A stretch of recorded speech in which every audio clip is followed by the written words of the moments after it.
പോയിട്ട് ഓരോരുത്തർക്ക് ഓരോ കാര്യങ്ങളുള്ളതാ. ആദ്യം സാറിനെ തന്നെ ചെക്ക് ചെയ്യാം. എന്നെന്താ ചെക്ക് ചെയ്യുന്നത്? അതേ കുന്തം കുടത്തിനും തപ്പണമെന്നാ. മാറിന്ന് നിങ്ങളെന്താ ചെക്ക് ചെയ്യുന്നത്? പോലീസ് മാത്രമല്ല മനുഷ്യന് വിചാരിച്ചാലും കള്ളന്മാരെ കണ്ടുപിടിക്കാൻ പറ്റും. അതുകൊണ്ടാ. പിന്നെ എടുത്തിട്ടില്ല എന്തിനാ പഠിക്കുന്നത്? ഞാൻ ചെക്ക് ചെയ്യാം.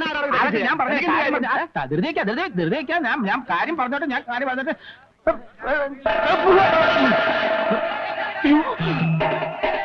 കള്ളനല്ല. ഞാൻ പോക്കറ്റ് അടിക്കാരനല്ല. സത്യമായിട്ടും എനിക്ക് ടെസ്റ്റുള്ളതാ. എന്നെക്കൊണ്ട് പിരിഞ്ഞു പോണേ പ്ലീസ്. ഞാൻ പറയുന്നത് മനസ്സിലാക്കേ. അയ്യോ വരല്ലേ. അയ്യോ ആരെങ്കിലും എത്തിക്കാൻ പോകണ്ടേ. അയ്യോ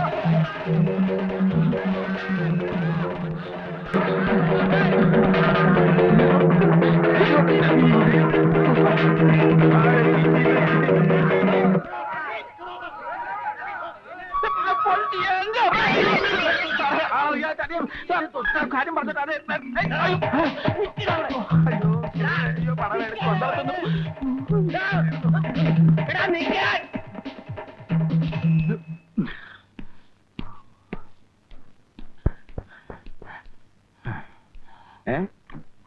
അത്രയ്ക്ക് ദാഹമുള്ളണ്ടാ.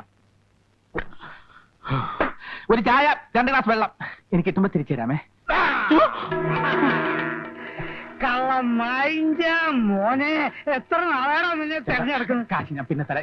പിന്നെ എന്റെ അഭിമാനത്തിൽ ഞാൻ പിന്നെ തരാം.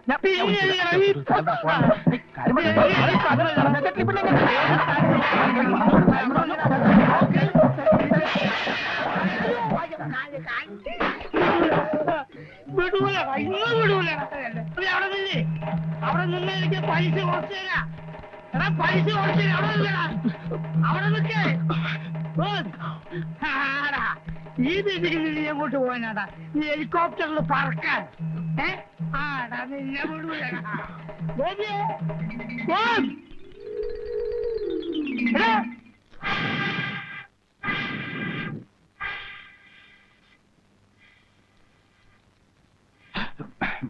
നമസ്കാരം വസൂട്ട.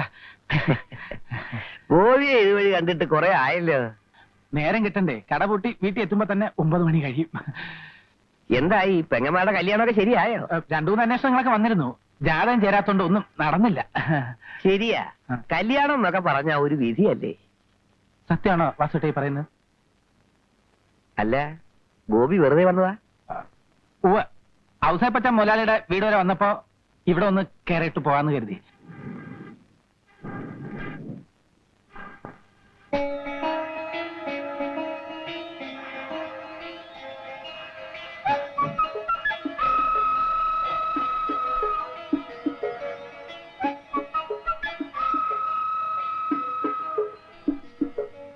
ഈ തീയിലിട്ട സ്വർണം കാണാൻ നല്ല ഭംഗിയല്ലേ?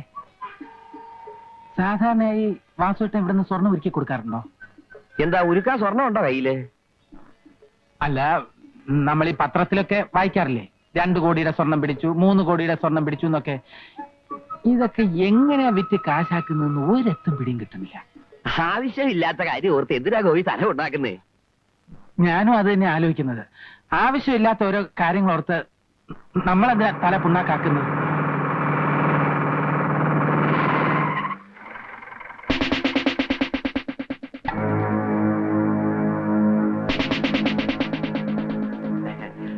സാർ, ഞാൻ വൈകിട്ട് വീട്ടിലെത്തിച്ചോളാം. എത്ര ദിവസമായി അറിഞ്ഞാലുണ്ടാക്കാൻ തന്നിട്ട്? നാളെ മോളുടെ പേര് വിളിന്ന് കഴിഞ്ഞ ആഴ്ച എന്നോട് പറഞ്ഞല്ലേ? നാളെ അല്ലേ സാർ? ഇനിയും സമയം എത്ര കിടക്കുന്നു? ഇന്ന് വൈകുന്നേരം ഞാൻ സാറിന്റെ വീട്ടിലെത്തിച്ചോളാം. പോരെ? എന്റെ ഉറപ്പല്ലേ? ആ, വണ്ടിയുടെ. ആ, പിന്നെ കള്ളക്കടത്തുകാർ എറിഞ്ഞു കളഞ്ഞ സ്വർണം ഈ ടൗണിൽ തന്നെ ആരുടെ കയ്യിൽ എത്തിയിട്ടുണ്ടെന്ന റിപ്പോർട്ട്. സ്വർണം വിൽക്കാൻ വരുന്ന ആരെങ്കിലും സംശയം തോന്നുകയാണെങ്കിൽ സ്റ്റേഷനിൽ വിളിച്ചു പറയണം. ഓ.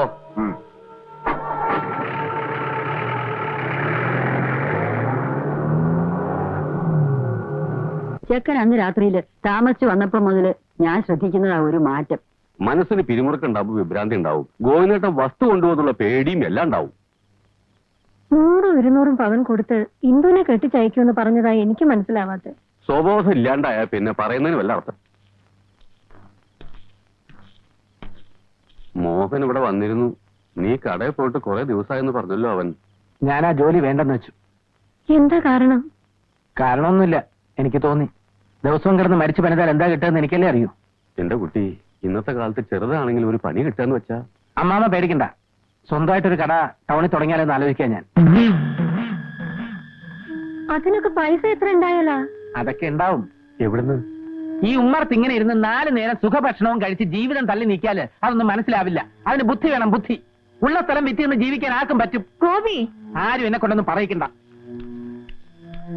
നീ കേട്ടില്ലേ ജാനകി? നാരായണനാര് മരിച്ചപ്പോ വാവിട്ട് കരയുന്ന 4 കുഞ്ഞുങ്ങളുടെ ഉത്തരവാദിത്വം ഏറ്റെടുത്തവനാ ഞാൻ. എന്നെ പോലും മറന്ന് ഞാൻ അവർക്ക് വേണ്ടി ജീവിച്ചു. ഇപ്പൊ എനിക്ക് കിട്ടി അതിനുള്ള പ്രതിഫലം. നാരായണേട്ടൻ പറഞ്ഞ അടയാളങ്ങൾ വെച്ച് നോക്കുമ്പോ പ്രതി ഞാൻ വിചാരിച്ച ആള് തന്നെയാ. അവന്റെ നടപ്പിലും ഭാവത്തിലും ഒക്കെ എന്തോ ഒരു പെശക എനിക്കും തോന്നിയതാ. കഴിഞ്ഞ ആഴ്ചയെ ഓടി വന്ന് 50 രൂപ ബലമായിട്ട് എന്റെ കയ്യിലോട്ട് തിരികെ വെച്ച് വന്ന്. നാരായണോ, ഗോപിയെ പറ്റി നീ പറഞ്ഞൊക്കെ നേരാണോ? പിന്നെ നോണ പറഞ്ഞ് നിങ്ങളെ വിശ്വസിക്കേണ്ട വല്ല ആവശ്യം എനിക്കുണ്ടോ മേന്നെ? ആദ്യമൊക്കെ ചെറിയ ലക്ഷണം ഉണ്ടായിരുന്നുള്ളൂ. ഇപ്പൊ ദേഹോദരം തുടങ്ങിയിരിക്കണത്രേ. ഗോവിന്ദൻ നായർ തല്ലാൻ ചെന്നോ എന്തൊക്കെയോ പറയണ കേട്ടു. മനുഷ്യന്മാരുടെ ഒരു സ്ഥിതി. ഗോപിക്ക് കൊടുത്ത മുതലും പലിശയൊക്കെ പോയി തന്നെ അല്ലേ മേന്നെ? കാശ് കിട്ടിയില്ലെങ്കിലും വേണ്ടിയില്ല, അവൻ വല്ല ദേവോത്തരം ഏൽപ്പിക്കുന്ന ആൾപ്പെടേണ്ട പേടി. അതുറപ്പാ. അയ്യോ, എന്റെ കാര്യത്തിനൊരു കുഴപ്പമില്ല. നാരായണേട്ടാ, എന്താ മുഖത്തൊരു വല്ലായ്മ? ഒന്നുമില്ല. മനസ്സിലായി. ഈ കടയൊന്ന് ഉഷാറാക്കണമെന്ന് പറഞ്ഞ് നാരായണേട്ടൻ പല പ്രാവശ്യം എന്റെ അടുത്ത് രൂപ കടം ചോദിച്ചിട്ടുണ്ട് ഇല്ലേ? ഞാൻ തന്നിട്ടില്ല. എന്നാ വിഷമിക്കണ്ട, ചോദിക്കാതെ തന്നെ ഞാൻ നാരായണേട്ടന് കുറച്ച് രൂപ തരാൻ പോവുക. എനിക്ക് കുറച്ച് ദിവസത്തെ സാവകാശം തരണം. അയ്യോ വേണ്ട ഗോപി, എനിക്ക് പണത്തിന്റെ ആവശ്യമില്ല. എന്നൊന്നും പറഞ്ഞാൽ പറ്റില്ല, ഞാൻ രൂപ തരും. ഗോപിക്ക് എന്തെങ്കിലും കുടിക്കാൻ? കുടിക്കാൻ എനിക്ക് പാല് തന്നെ ആയിക്കോട്ടോ. അയ്യോ, പണിക്കരേട്ടനോ? ഞാൻ ഈ വടയുടെ വില നിലവാരമൊക്കെ നോക്കുവായിരുന്നു. വരട്ടെ. പിന്നെ പറഞ്ഞൊന്നും ഞാൻ മറന്നിട്ടില്ല. ഉവ്വ്. പട്ടണം, ഹൃദയം. ആയിക്കോട്ടെ. ദാ ഇത് വെച്ചോ.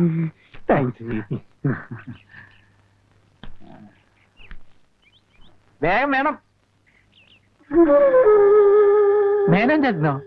ഈ കണ്ണാടിപ്പെട്ടിക്കകത്ത് എന്തോ എടുക്കുക?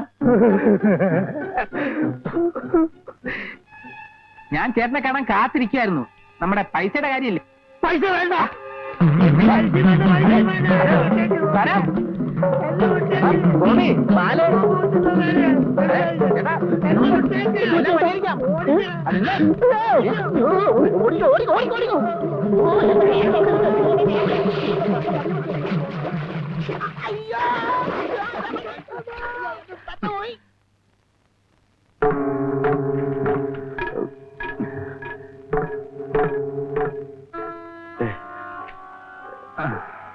ഗോപി 2 ആഴ്ചത്തെ ലീവെന്ന് പറഞ്ഞ് പോയിട്ട് പിന്നെ കണ്ടേ ഇല്ല.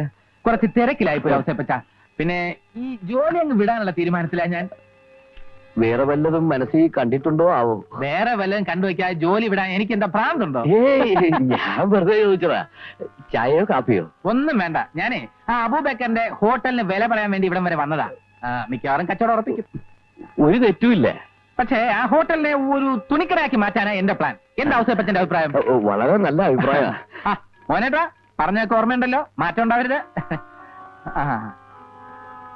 ഇതിനെ ഞാൻ കല്യാണത്തിന് തീർച്ചയായിട്ടും എത്തും, പറഞ്ഞ സമ്മാനമായിട്ട്. എന്നാ അപ്പൊ പറഞ്ഞല്ലേ? ശരി ശരി. അപ്പോ എന്റെ കടയുടെ ഓപ്പണിങ്ങിന് കാണാം എല്ലാരോടും. വരട്ടെ വരട്ടെ അവസ്ഥ.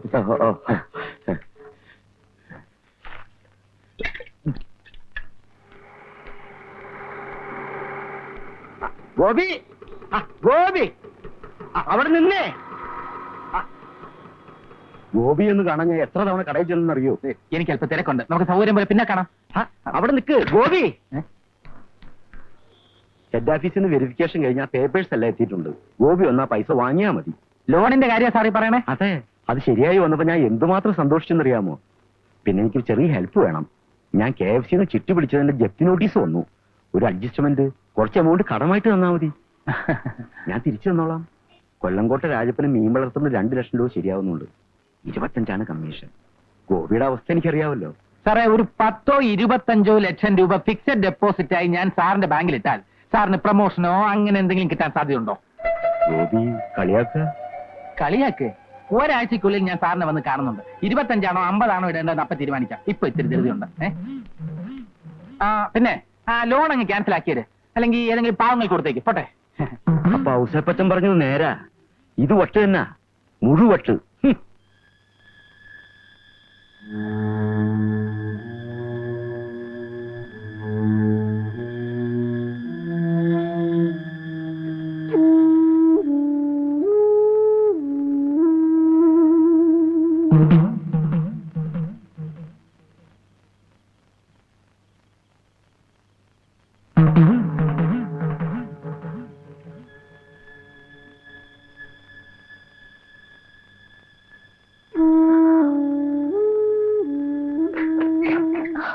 കുറച്ച് നേരമായി ഞാൻ കാണുന്നുണ്ട് നിങ്ങളുടെ ഈ കളികൾ.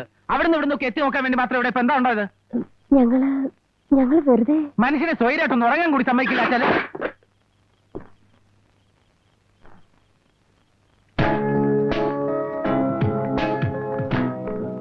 ഷോപ്പിൽ നല്ല തിരക്കുണ്ടോ?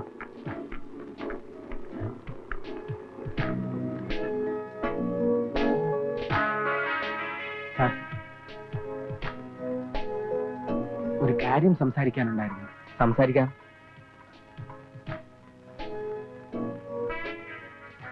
ബിസ്ക്കറ്റിന്റെ കാര്യത്തെ കുറിച്ച് ചോദിക്കാനാ. എത്ര ഉണ്ട്?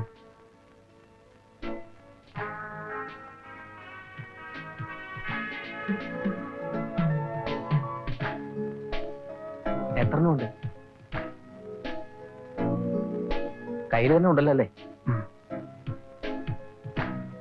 അല്പം വെയിറ്റ് ചെയ്യും.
മുസ്തഫായിക്ക് നഷ്ടപ്പെട്ടത് കോടികളുടെ സ്വർണം മാത്രമല്ല, വർഷങ്ങളായി പടുത്തുയർത്തിയ മാത്തച്ഛനോടുള്ള വിശ്വാസ്യത കൂടിയാണ്. തീ കൊണ്ടുള്ള കളിയല്ലേ കയ്യാറെ. കിട്ടിയ സാധനം കൈപ്പറ്റിയില്ല എന്ന് പറഞ്ഞിട്ടില്ല, ഇനിയോട്ട് പറയില്ല. പക്ഷേ അവർക്ക് മറിച്ചും ചിന്തിക്കാമല്ലോ. കൈപ്പറ്റി കഴിഞ്ഞിട്ടും കിട്ടിയില്ലെന്ന് കൈമലർത്തിയ മിടുക്കന്മാരുടെ പറ്റിക്കൊക്കെ മുസ്തഫയ്ക്കും അറിയാം. പക്ഷേ പിന്നീട് അവർക്ക് കളവ് പറയാനൊരു അവസരം മുസ്തഫ ഉണ്ടാക്കി കൊടുത്തിട്ടില്ല. കാഞ്ഞങ്ങാട്ട് അക്ബറിന്റെ കൊലപാതകം അങ്ങനെയായിരുന്നു. ബോംബെ താൻ ഇങ്ങോട്ട് വന്നത് എന്നെ ഗുണദോഷിക്കാനാണോ? മാത്തേച്ചൻ ഇങ്ങനെ ചൂടാവാൻ വേണ്ടി പറഞ്ഞല്ല, കാര്യത്തിന്റെ ഗൗരവം. ഗൗരവമൊക്കെ എനിക്കും അറിയാവണോ. ആ താ മുസ്തഫയോട് പറ ഉടനെ വന്ന് കാണുന്നുണ്ടെന്ന്. എന്തായി കുഞ്ഞെ?